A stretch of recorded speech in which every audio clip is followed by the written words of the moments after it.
Viewers, दृष्टि IAS के editorial analysis में आप सभी का स्वागत है। इस सेक्शन में हम अलग अलग न्यूज़पेपर्स और न्यूज पोर्टल से आपके लिए एडिटोरियल्स चुनते हैं, जिससे आपको भारत सहित विश्व में होने वाली अनेकों घटनाओं के बारे में विस्तार से जानकारी मिल सके। इस सेक्शन में हम सबसे पहले दिए गए एडिटोरियल को यूपीएससी सिलेबस से लिंक करते हैं, उसके बाद कुछ इंपॉर्टेंट की पॉइंट्स देखते हैं और अंत में कुछ इंपॉर्टेंट कॉन्सेप्ट्स जो यूपीएससी एग्जामिनेशन के पर्सपेक्टिव से जरूरी है। डियर व्यूअर्स, हम आशा करते हैं कि दृष्टि आईएएस की तरफ से लिए गए इस इनिशिएटिव को आप काफी पसंद करेंगे और आपके सुझाव हमारे लिए अत्यंत महत्वपूर्ण है, तो कृपया कमेंट सेक्शन में अपने सुझाव जरूर रखें। तो चलिए बिना किसी देरी के शुरू करते हैं आज का एडिटोरियल एनालिसिस। प्रिय व्यूअर, यह वीडियो अंग्रेजी में भी उपलब्ध है। देखना चाहें तो आप हमारे इंग्लिश चैनल दृष्टि आईएएस इंग्लिश पर जाएं। आपकी सुविधा के लिए इस वीडियो के डिस्क्रिप्शन में इंग्लिश वीडियो का लिंक भी दिया गया है।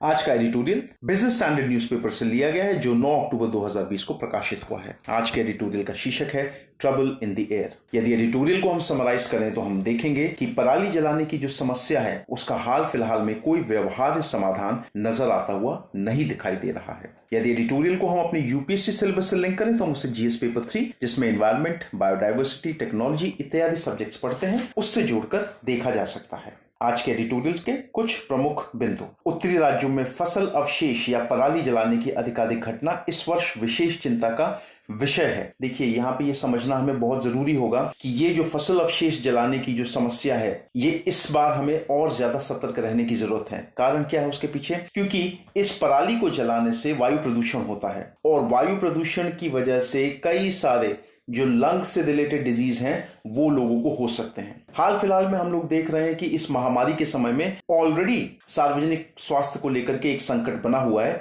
इसलिए हमको इस पराली जलाने की जो समस्या है इसको लेकर के काफी सतर्क रहना पड़ेगा। पिछले कुछ वर्षों में पराली जलाने के कारण राष्ट्रीय राजधानी क्षेत्र और इसके आसपास के क्षेत्रों में सर्दियों के मौसम में वायु प्रदूषण में 30 से 35% की वृद्धि होने का अनुमान लगाया गया है। देख सकते हैं आप खुद कि कितना ज्यादा हानिकारक है। लगभग 30 से 45% वृद्धि होती है वायु प्रदूषण में सर्दियों के दौरान एनसीआर और उसके आसपास के रीजन में। आमतौर पर जो पराली जलाने का जो समय होता है वो होता है अक्टूबर मध्य से लेकर के नवंबर के अंत तक, लेकिन इस साल पराली जलाने का जो प्रोसेस है उसको सितंबर में ही शुरू कर दिया गया है और इसी वजह से कई सारे राज्य जैसे कि पंजाब, हरियाणा, उत्तर प्रदेश, दिल्ली, राजस्थान, इन सब राज्यों को इस चीज को लेकर के बहुत सतर्क रहने की जरूरत है और इस चीज पे भी काम करना पड़ेगा कि किस तरीके से इस पर एक अंकुश लगाया जा सके। हमारे सामने जो सबसे बड़ा जो सवाल है वो ये है कि किसान आखिरकार पराली जलाता क्यों है। देखिए, पराली जलाने के पीछे जो सबसे बड़ा कारण है वो ये है कि पहला,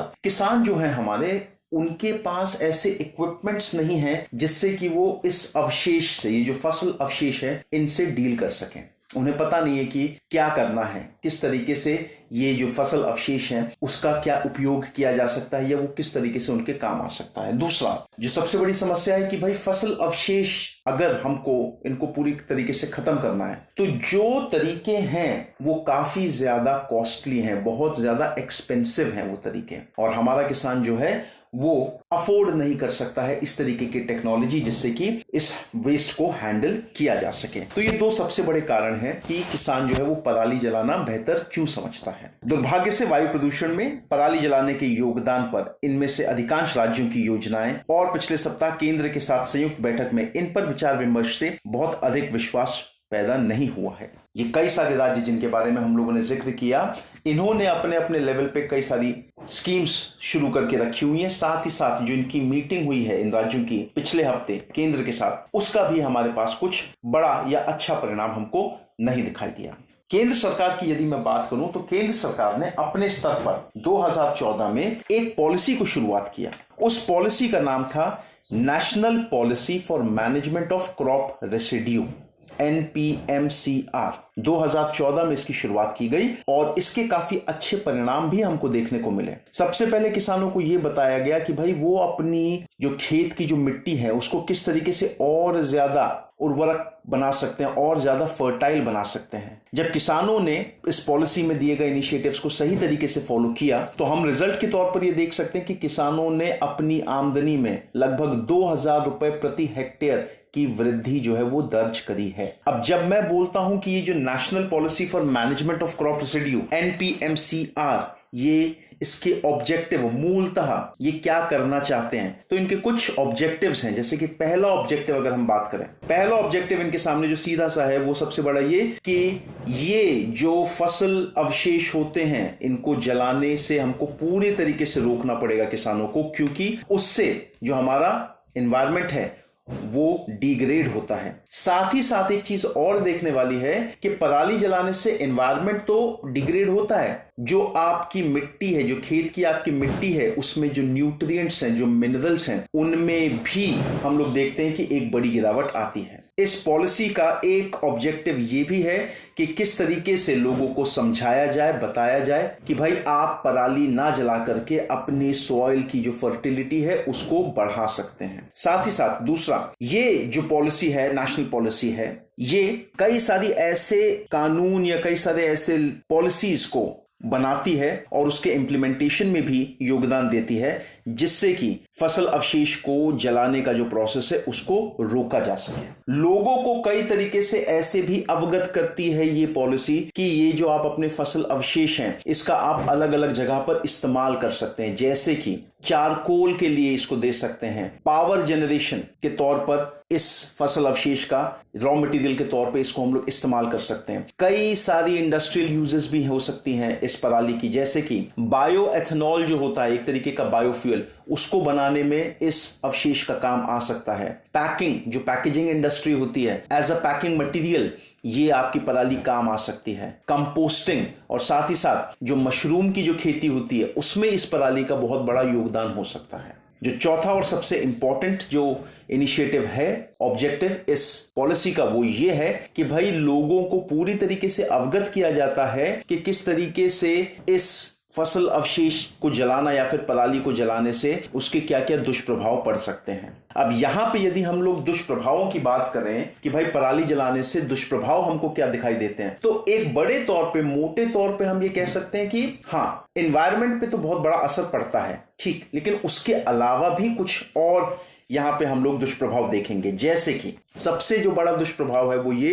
कि सॉइल जो है, जो मिट्टी है, वो अपने न्यूट्रिएंट्स खोती है। एक एस्टिमेट की अगर मैं बात करूं तो यदि 1 टन धान का पराली अगर जलाई जाती है, ओके, तो उसमें हम लोग देखेंगे कि लगभग 5.5 किलो नाइट्रोजन का नुकसान होता है, 2.3 किलो फास्फोरस का नुकसान होता है, 25 किलो पोटेशियम का नुकसान होता है और 1.2 किलो सल्फर का नुकसान होता है। और इन सब के साथ जो आपका ऑर्गेनिक कार्बन है उसका भी नुकसान होता है। अब यदि हम लोग इस पराली की बात करें, या सिर्फ हम लोग धान की पराली की बात नहीं करेंगे, बाकी सभी जितनी भी आपकी फसलें होती हैं सबकी अगर परालियों की हम लोग अगर बात करें, जो उनके फसल अवशेष हैं, तो अगर हम लोग उसको सही तरीके से नोटिस करें तो हम लोग ये देख सकते हैं कि लगभग 80% नाइट्रोजन की प्रेजेंस होती है फसल अवशेष में, लगभग 25% फास्फोरस मौजूद होता है, 50% सल्फर और 20% पोटेशियम भी होता है। यदि इन फसल अवशेषों को सही तरीके से मिट्टी के साथ मिलाया जाए तो जो मिट्टी है उसमें हम देखेंगे कि कार्बन और नाइट्रोजन की जो संख्या है उसमें एक अच्छा हमको उछाल दिखाई देगा। अब यहां पे आगे बढ़ते हैं हम लोग। इस समस्या से निपटने का मूल दृष्टिकोण कमोबेश वैसे ही बना रहा है जैसे अतीत में था, जिससे सीमित सफलता ही मिल सकी है। हम लोग सब जानते हैं कि पहले भी ऐसे कई सारे कदम उठाए गए, लेकिन सफलता जो थी वो उतने बड़े दर्जे पे हमको नहीं मिली जितना हम लोगों ने सोचा था। नई दिल्ली स्थित भारतीय कृषि अनुसंधान संस्थान द्वारा विकसित किए जा रहे एक नए सूक्ष्म जीवी बायोमास अपघटक के अलावा कोई भी नया या अलग समाधान विकल्प उपलब्ध नहीं है। देखिए, इस समय जितने भी समाधान थे उन सबको ट्राई कर लिया गया है और उससे हम लोगों को कोई अच्छी सफलता हाथ में नहीं दिखाई दी है। एक अंतिम उम्मीद जो हम लोगों को दिखाई दे रही है वो भारतीय कृषि अनुसंधान संस्थान द्वारा विकसित किए गए एक डिकम्पोजर जिसका नाम है सूक्ष्म जीवी बायोमास डिकम्पोजर, उससे हम लोग थोड़ी सी उम्मीदें लगा करके बैठे हैं। अब इस डिकम्पोजर का फायदा क्या है, इसका काम क्या है? ये देखिए, इस डिकम्पोजर का काम ये है कि ये जो पराली है, पराली को खाद या फिर कंपोस्ट में परिवर्तित कर देता है। अब जब ये पराली को खाद या कंपोस्ट में परिवर्तित कर देगा तो जलाने की आवश्यकता ही नहीं पड़ेगी। यदि इसके काम करने के, इस डिकम्पोजर के काम करने के तरीके पे मैं बात करूं तो देखिए, आमतौर पर अगर हम लोग बायोडिग्रेडेशन की बात करते हैं, बायोडिग्रेडेशन जब होता है किसी चीज का, तो वो लगभग, और खासतौर से इन फसल अवशेषों की बात करूं तो फसल अवशेष लगभग 30 से 40 दिनों में वो बायोडिग्रेड होते हैं। लेकिन यदि हम इस डिकम्पोजर का इस्तेमाल करते हैं तो वही पूरे के पूरे फसल अवशेष जो हैं वो 20 से 25 दिनों में डिकम्पोज हो जाएंगे पूरे तरीके से, या फिर आप कह सकते हैं बायोडिग्रेड हो जाएंगे। तो ये एक काम जो है वो हम लोग देख सकते हैं, जो ये डिकम्पोजर आपका बदलाव ला सकता है। हालांकि इसके भी इस्तेमाल की हम लोग 100% गारंटी नहीं ले सकते हैं। कारण ये, पहला कि ये इसकी कीमत क्या होगी, और दूसरा ये किसानों पर निर्भर करता है कि क्या वो इस डिकम्पोजर को इस्तेमाल करना चाहते हैं या नहीं करना चाहते हैं। एक बात जो बहुत जरूरी आपको यहां पे समझने वाली है वो ये कि भाई हमारे यहां पर ये जो फसल अवशेष, पराली को जलाना जो है, ये एक तरीके का कानूनन अपराध है। सेक्शन 188 के तहत, आईपीसी की धारा के तहत ये एक कानूनन अपराध है। साथ ही साथ जो आपका 1981 का air and pollution control act, उसके भी तहत जो फसल अवशेष जलाना है वो एक तरीके का अपराध माना गया है। अब हमें यहां पे देखना है कि भाई क्या क्या हमारे पास इनिशिएटिव्स हो सकते हैं। जैसे उल्लेखनीय है कि कटाई किए गए खेतों में अगली फसल की बुआई हेतु उन्हें न्यूनतम लागत पर शीघ्र साफ करने के लिए किसानों द्वारा पराली जाने के पारंपरिक तरीके का अभ्यास किया जाता है। देखिए, होता यह है कि जब एक फसल कट जाती है और जो दूसरी फसल जो हमको जिसकी बुआई करनी है, इनके बीच में लगभग 20 से 30 दिन का समय होता है। अब क्योंकि मैंने आपको बताया कि नेचुरली, अगर प्राकृतिक तौर पे हम लोग देखें तो जो डिकम्पोजिशन है वो लगभग 30 से 40 दिनों में होता है। तो इसलिए किसान ये सोचता है कि इतना दिन इंतजार करने से अच्छा है कि इस पराली को पूरे तरीके से जला दिया जाए। साथ ही साथ एक चीज यहां पर और देखने वाली बात है वो ये कि भाई जो कुछ मशीनें जो सरकार ने बताई हैं, इंट्रोड्यूस करवाई हैं कि आप पराली को इस तरीके से निकाल सकते हैं,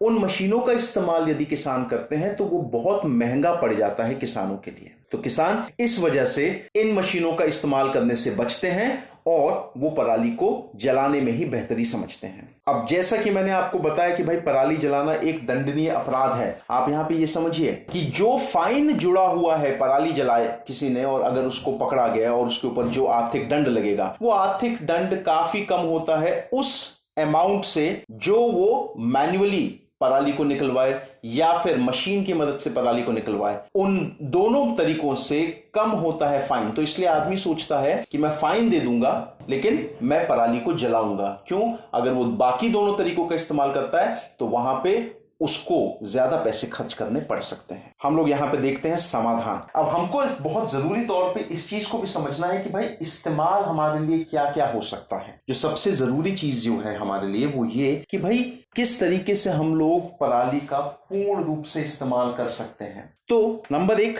हम लोगों को कुछ ऐसी कोशिश करनी चाहिए कि हम ऐसे आइडियाज को प्रमोट करें अलग अलग स्कीम्स के अंतर्गत, जहां पे ये जो फसल अवशेष होते हैं इनका इस्तेमाल पावर प्लांट्स में रॉ मटेरियल के तौर पर इस्तेमाल किया जा सके, या फिर एथेनॉल जो होता है उसके प्रोडक्शन में भी पराली का इस्तेमाल किया जा सकता है। लोगों को हमें मोटिवेट करना चाहिए कि भाई यदि ये फसल अवशेष अगर आप यूज कर रहे हैं तो इसकी एक बहुत अच्छी जो उपयोगिता है वो पैकिंग मटेरियल के तौर पर इसको आप इस्तेमाल कर सकते हैं। पैकेजिंग इंडस्ट्री में बहुत काम आएगा ये। साथ ही साथ एक चीज और, यहां पे सरकार को ऐसा इनिशिएटिव लेना चाहिए कि जगह जगह से जहां पे ये जो फसल अवशेष ज्यादा मात्रा में होते हैं उन जगहों से इनको उठाया जाना चाहिए और उन सभी जगहों पे भेजना चाहिए जहां पे चारा जो है वो कम संख्या में, पशुओं के लिए जो चारा है वो कम संख्या में उपलब्ध है, उन सभी जगहों पे भेजना चाहिए। साथ ही साथ इस पराली के ट्रांसपोर्टेशन पर भी सरकार को एक तरीके की सब्सिडी उपलब्ध करवानी चाहिए। यहां पे जब ये बात आ रही है तो मैं एक आपसे जिक्र करना चाहूंगा एक ऐसा इनिशिएटिव जो छत्तीसगढ़ की सरकार ने लिया है जिसका नाम है गोथन। अगर हम लोग बात करते हैं कि भाई ये गोथन है क्या, तो गोथन बेसिकली एक ऐसा इनिशिएटिव है जो छत्तीसगढ़ की सरकार ने लिया है। क्या होता है, यहां पे हर गांव को 5 एकड़ का एक ऐसा एरिया रखना पड़ता है जहां पे पूरे गांव के लोग अपने अपने फसलों की जो पराली जो बची हुई, जो अवशेष बचे हुए वो ला करके इन गोथनों में रख देते हैं। 5 एकड़ का प्लॉट होता है। जब ये पराली सारे के सारे गांव से आ जाती है तो इसमें गाय का गोबर और साथ में कुछ एंजाइम्स मिला करके इस पराली को ऑर्गेनिक फर्टिलाइजर के तौर पर बनाया जाता है और वही ऑर्गेनिक फर्टिलाइजर बाद में किसानों में बांट दिया जाता है। अब इस गौथन से हुआ क्या, बेनिफिट क्या हुआ? पहला बेनिफिट यह हुआ कि भाई ग्रामीण क्षेत्रों में जो लोग हैं उनको रोजगार भी मिला इन गौथनों से। और साथ ही साथ एक बात और देखने योग्य यह है कि आज के समय में छत्तीसगढ़ में लगभग 1800 से ज्यादा गौथन उपलब्ध हैं। दूसरा, कुछ इनिशिएटिव्स और जो सरकार को लेने चाहिए, जैसे कि पंजाब में हम लोगों ने देखा, पंजाब के साथ और भी कई सारे राज्य हैं। पंजाब में यह हुआ कि भाई किसानों को धान के न्यूनतम समर्थन मूल्य पर एक प्रीमियम के भुगतान करने का वादा किया है जो अपने खेतों में पराली नहीं जलाते हैं। देखिए, पंजाब के किसानों से यह कहा गया है कि आप यदि अपने खेतों में पराली नहीं जलाते हैं तो जो आपका न्यूनतम समर्थन मूल्य है आपको उसके ऊपर एक राशि जो है प्रीमियम के तौर पर दी जाएगी। तो ये था स्टूडेंट्स आज का एडिटोरियल एनालिसिस। आज के एडिटोरियल से संबंधित कुछ प्रश्न देख लेते हैं जरा। प्रश्न है आपका, पराली जलाने से संबंधित समस्याओं की पहचान कीजिए। उल्लेख कीजिए कि कैसे एक प्रभावी नीति पराली जलाने के संकट को अवसर में रूपांतरित कर सकती है। साथ ही साथ यदि मैं प्रीलिम्स के परिप्रेक्ष्य में अगर मैं सवाल देखूं तो यहां पे मैंने जिक्र किया जैसे कि आपका एयर पोल्यूशन एंड कंट्रोल जो एक्ट 1981 का है, आप उसके बारे में थोड़ी सी जानकारी देख सकते हैं। साथ ही साथ एयर पोल्यूशन के कौन कौन से इंपॉर्टेंट घटक हैं, साथ ही साथ पराली जलाने से कौन कौन सी गैसेस जैसे कि आपकी green house gases, methane, nitrous oxide, carbon monoxide इत्यादि जो निकलती हैं, आप उसके बारे में एक जानकारी जो है वो प्राप्त कर सकते हैं। तो स्टूडेंट्स, ये था आज का एडिटोरियल एनालिसिस। धन्यवाद।